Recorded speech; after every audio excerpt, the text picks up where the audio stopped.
요 근래 과학과 기술의 발전으로 뇌과학의 영역이 발전하면서 철학적인 영역에 머물러 있었던 인간의 의식과 신념이 소위 NCC라고 해서 Neural Correlate of Consciousness라고 해서 의식의 신경 상관 물질로 인한 결과라는 주장이 대두되고 있습니다.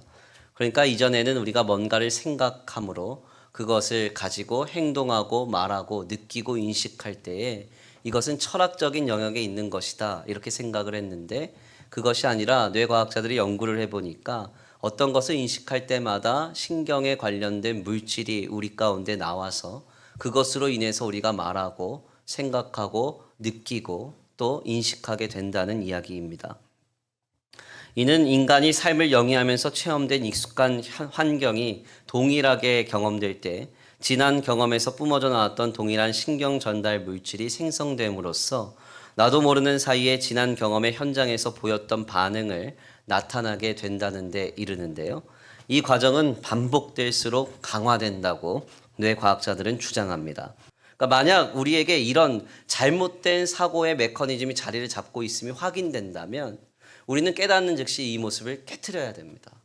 바울은 어떤 사람이었을까요? 바울은 오늘 본문 말씀에 따르면 그는 절망적인 상황 속에서도 먼저 감사의 제목을 찾았던 사람입니다. 오늘 본문 말씀 8절인데요. 우리 함께 다 같이 봉독합니다. 오늘 본문 말씀 8절입니다. 함께 봉독합니다. 시작. 먼저 내가 예수 그리스도로 말미암아 너희 모든 사람에 관하여 내 하나님께 감사함은 너희 믿음이 온 세상에 전파됨이로다. 아멘. 바울이 지금 이렇게 고백합니다. 먼저 내가 예수 그리스도로 말미암아 너희 모든 사람에 관하여 하나님께 감사한다. 먼저 감사한다 이렇게 말해요.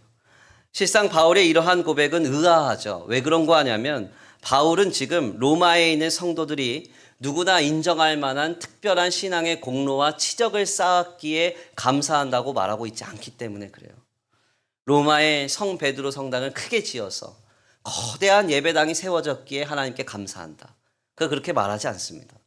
로마에 있는 성도들이 봉헌한 그 봉헌의 액수가 차고 흘러 넘쳐서 감사한다. 그렇게 말하고 있지 않아요. 지금 어떤 이야기를 합니까? 로마의 성도들이 믿음으로 어떤 큰 일을 이루었기 때문이 아니라 그들이 믿음으로 살아가고 있는 일이 여기저기 들려지기에, 나까지 들려졌기에 그냥 감사한다. 이렇게 말해요. 로마의 성도들이 믿음으로 어떤 큰 일을 이루었는지에 대해서 바울이 침묵하고 있는 것을 보면 로마의 성도들은 우리가 예상할 만한 어떤 큰 일을 감당한 것은 아니라는 사실을 알 수 있습니다. 이는 성서신학자들도 동일한 입장이에요. 로마의 성도들은 다만 로마라는 최악의 환경 속에서 믿음을 지키며 신앙으로 열심내며 살며 그리고 복음을 전하며 살아가고 있었을 뿐입니다. 어떻게 보면 성도로서 너무나 가볍고 당연한 삶이에요. 그런데 바울은 그 소식을 들었을 때, 그 작은 소식, 그 가벼운 소식, 당연한 소식을 들었을 때 내 하나님께 먼저 감사한다. 이렇게 말하고 있는 것입니다.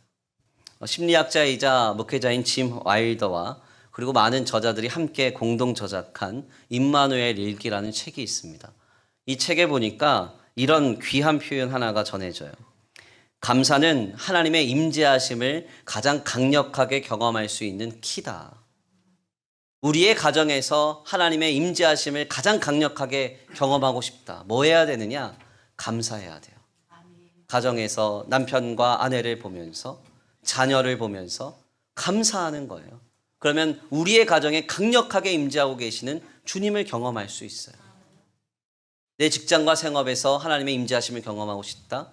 직장과 생업에 있는 동안 끊임없이 감사하는 거예요. 그러면 그 속에 강력한 하나님의 임재하심이 경험돼요. 주님의 교회 공동체 가운데 내가 하나님의 임재하심을 경험하고 싶다. 교회에 오자마자, 교회당 모임에 참여하자마자 하나님 안에서 감사의 제목이 떠오르고 서로를 바라볼 때 뜨겁게 감사하기 시작하면 강력한 하나님의 임재하심이 우리에게 경험되는 거예요. 저는 올해로 목회 12년 차에 접어들었습니다. 종종 바울이 그토록 어렵고도 고단한 환경 속에서요, 어떻게 끝까지 사도로서 승리할 수 있었는가 너무너무 궁금해요. 그런데 오늘 본문 말씀을 좀 숙고하면서 깨닫게 됩니다. 바울은 항상 먼저 감사했기 때문에.